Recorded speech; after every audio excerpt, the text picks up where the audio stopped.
अपनी white moonlight अपने पहले प्यार के लिए एक प्यार भरा शब्द के साथ 3 दिन और 3 रात बाहर बिताने के बाद पति घर लौटा तो देखा कि उसकी पत्नी हमेशा की तरह उससे मिलने नहीं आ रही थी। पहले तो उसे लगा कि वह बस नखरे कर रही है और ऊपर छिप गई है, लेकिन जब उसने अपनी व्हाइट मूनलाइट को यह पूछते हुए सुना कि क्या वह औरत इसलिए परेशान है क्योंकि वह वापस आ गई है, तो उसे तुरंत लगा कि उसकी पत्नी का उससे न मिलना उसकी व्हाइट मूनलाइट के साथ नाइंसाफी है। उसने तुरंत उस औरत का नाम पुकारा और ऊपर भागा, लेकिन जब उसने बेडरूम का दरवाजा खोला तो उसने देखा कि वह जा चुकी है।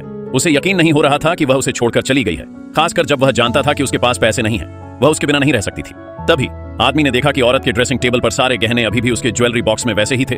यह देखकर पति ने राहत की सांस ली। उसे लगा कि औरत उसे घर लाने के लिए जानबूझकर मुश्किलें खड़ी कर रही है। यह सोचकर कि वह समझ गया है, वह बिस्तर पर धम से बैठ गया, लेकिन अगले ही पल उसने अपने कूल्हों के नीचे से एक डॉक्यूमेंट निकाला।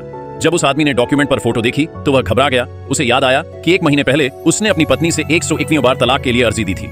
उस समय उसने सोचा था कि उसकी पत्नी हमेशा की तरह तलाक की अर्जी वापस लेने के लिए उससे मिन्नतें करेगी, इसीलिए उसने लापरवाही से उसे सिविल अफेयर्स ब्यूरो में छोड़ दिया और 1 महीने के लिए अपनी मालकिन के साथ खेलने चला गया। लेकिन अब अपने हाथ में तलाक का सर्टिफिकेट देखकर आदमी को आखिरकार समझ आ गया कि इस बार उसकी पत्नी ने उसे सच में छोड़ दिया है।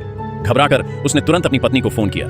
कॉल, जो आमतौर पर बिना जवाब के रहती थी, इस बार ब्लॉक थी, इसलिए आदमी ने तुरंत अपनी पत्नी को एक वीचैट मैसेज भेजा जिसमें उसे वापस आने के लिए कहा गया था। लेकिन अगले ही पल मैसेज लाल एक्सक्लेमेशन मार्क के साथ दिखाई दिया। आदमी अपने हाथ में तलाक का सर्टिफिकेट और अपने फोन पर बिना भेजे मैसेज को हैरानी से देखता रहा। उसे यकीन नहीं हो रहा था उसकी पत्नी जो उससे दिलो जान से प्यार करती थी, एक दिन सच में उसे छोड़ देगी।